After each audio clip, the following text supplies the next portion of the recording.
Hey everyone, this is the Next Archer, and this will be a really interesting video for you guys. It's going to be talking about the bias towards or against certain products, and basically talking about what knife reviewers will do in magazines or on YouTube. And this is something I want you guys to look out for with me, as well as other knife reviewers. And I'm going to also talk about, in my personal experience, what I have been biased towards. Because not all biases are bad, if you know about them. So, I'm going to talk about it, and video responses would be great. Comments below, talking about what is your bias towards, and that kind of stuff. Okay, so, I have a little list of things I want to talk about. And the first is company bias, whether for or against. So I'll tell a little story first. When I first started getting into knife collecting, my first knife was a Benchmade mini nitrous striker. So I was biased towards Benchmade knives when I first started. I got up to collecting, I think it was 10 Benchmades, which I would not buy really any Spydercos. I think I had a Delica 4, but I was still wanting to use my Benchmades and considered my Spyderco inferior, just because of the brand name. So I had a huge bias towards Benchmade knives, and a huge bias against knives like Kershaw or CRKT and all of that. When brand name doesn't really mean anything when you're getting down to a knife. Like this Paramilitary 2, one of my most EDC'd knives.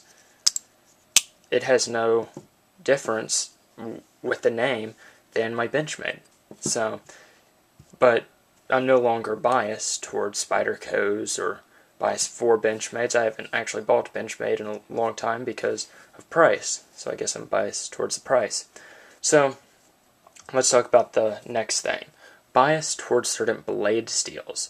This is actually going to mix into the next little talking point I have.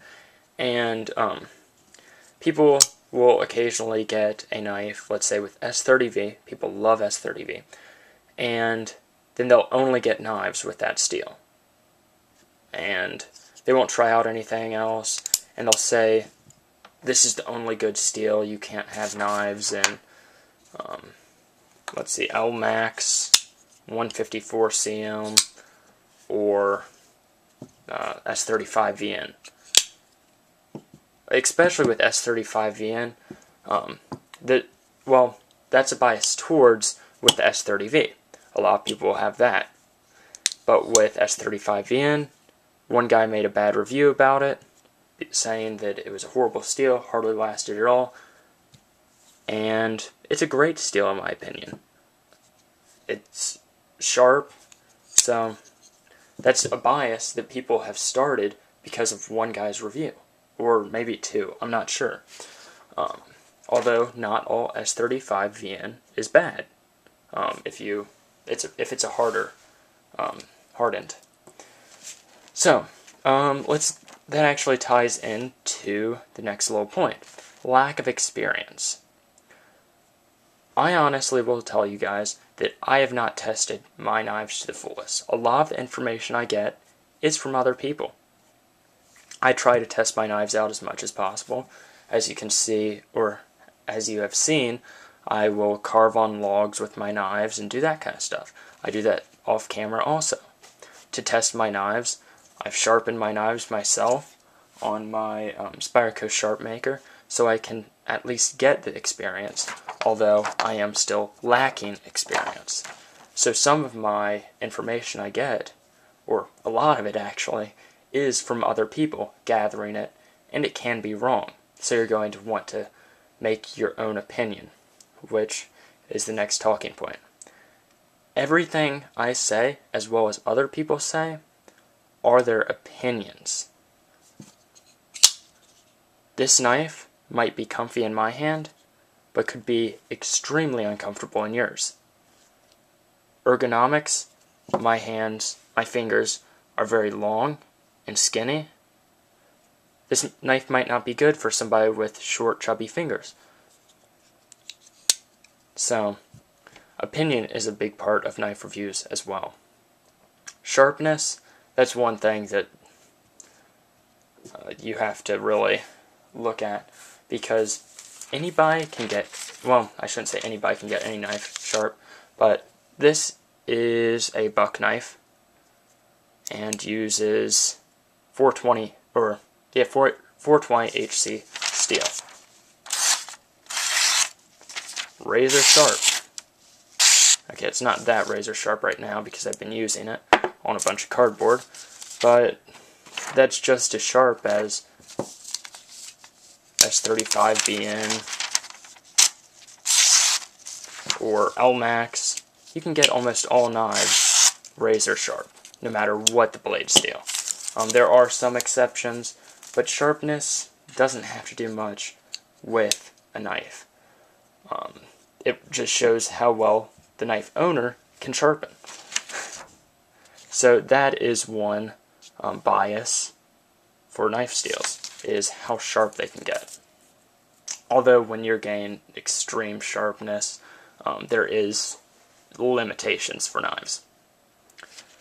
Preference for blade, lock, or design. So I'll talk about those biases. So my bias is a 3.5-inch blade. I like liner or frame locks, although I do enjoy the axis lock. And design, I don't mind having a bulky knife, although some people prefer very slim fit knives that are under like 2 ounces. This is like a 5.6 ounce knife. I don't like light knives, and I have a bias towards heavier knives. I'll admit that. Design, I don't know. I don't really know what to say about that, even though I put it on my chart. But designs, some people like spear pointed blades, Tanto. Some people have a preference towards Tanto.